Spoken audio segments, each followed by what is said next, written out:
我哋今日繼續再練習，我哋睇呢條題。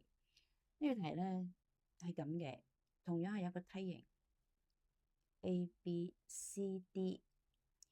咁梯形裏邊咧有兩個三角形 AMD 同埋 BMC，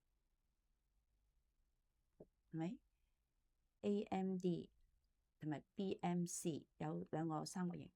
咁而家要求我哋證明呢兩個三角形 AMD 啦，同埋 BMC 佢嘅和係等於成個梯形面積嘅一半。咁我哋之前兩條片都講過類似嘅題型，希望大家有靈感啦。咁我哋先做啲設定，我哋先設梯形 ABC 呢個高係 H 啦。咁記住EF 係中線嚟㗎，呢個係已知條件嚟㗎嚇。EF 係梯形嘅中線，咁我哋前面講過啦，喺中線咧都係上底加下底嘅一半。咁我哋先設上底為 A1，下底為 BC 為 A2。咁然後咧中線 EF 為 A3，另外仲有三分嘅高都係1/2H。嗱呢啲咧我哋一睇個圖應該知道嗬，咁唔使睇噶，唔使睇左邊文字都睇到噶啦。咁我另外要設咧就係三角形 AMD 嘅面積係 S1，三角形 BMC 嘅面積咧我就設為 S2嘅，咁係方便計算啦，方便大家睇個步驟，做到睇得好啲、清晰啲，所以做一啲設定。咁好啦，我哋而家開始計算，先計 S1嘅面積。S1 嘅面積係幾多啊？係等於1/2嘅 A1 乘1/2嘅 H， 即底乘高啦，係等於1/4嘅 A1H。咁 S2啦，記住S2即係下邊嘅 BMC 呢個三角形，呢個 BMC 大家記住。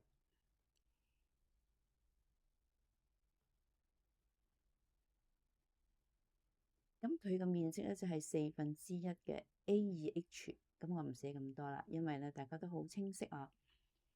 咁兩個三角形加埋咧就係 S1加 S2， 係等於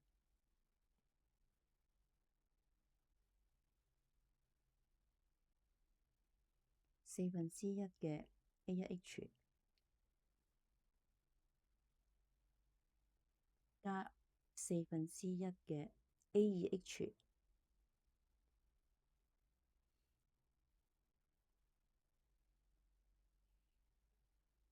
即係等於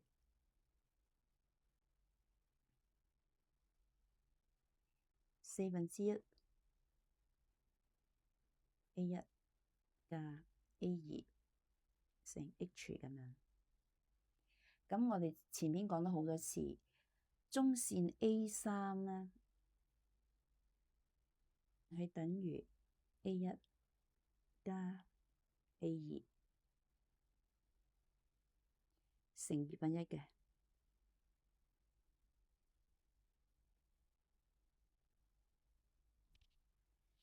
咁好啦，有咗呢個 A3 等於 A1 加 A2乘1/2，咁我哋馬上去得到就係 S1，即係兩個三角形 AMD 即係 S1啦，加 S2係等於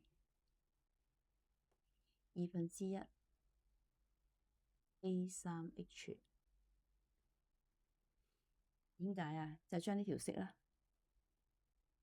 代入呢度，係咪？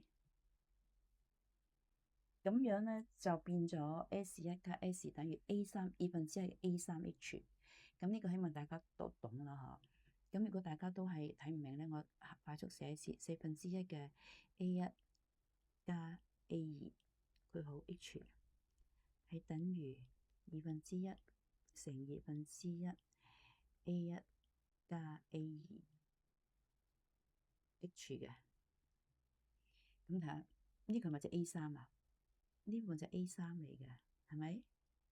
所以咧你一下子就得到呢個1/2 A3H 係咁嚟嘅。咁好啦，我哋繼續揾梯形嘅面積。梯形面積咧就係咁嘅 ，S 梯形 ABCD 啊，ABCD 個面積咧大家都好熟啦。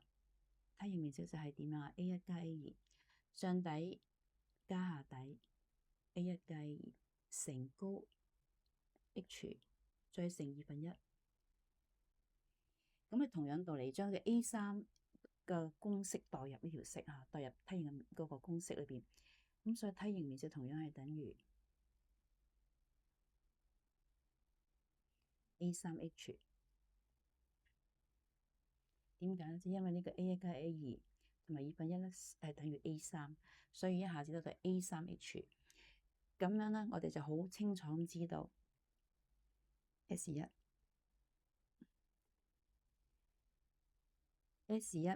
代表第一個三角形，S2 代表第二個三角形啊。佢嘅面積係等於1/2嘅梯形面積。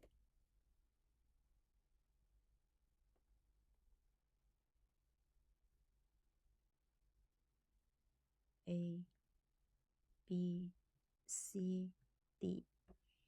好，咁咧就我哋呢題就證明完咗啦。咁希望大家咧都將3條片嘅內容都融會一下，咁樣嘅話咧，咁你對知識嘅掌握咧就更加之牢固啦，同埋融會貫通啦。咁然後喺練習過程中咧，你會做得好順暢啦，做得好容易啦。咁好啦，今日咧我哋講到呢度，我哋下次見。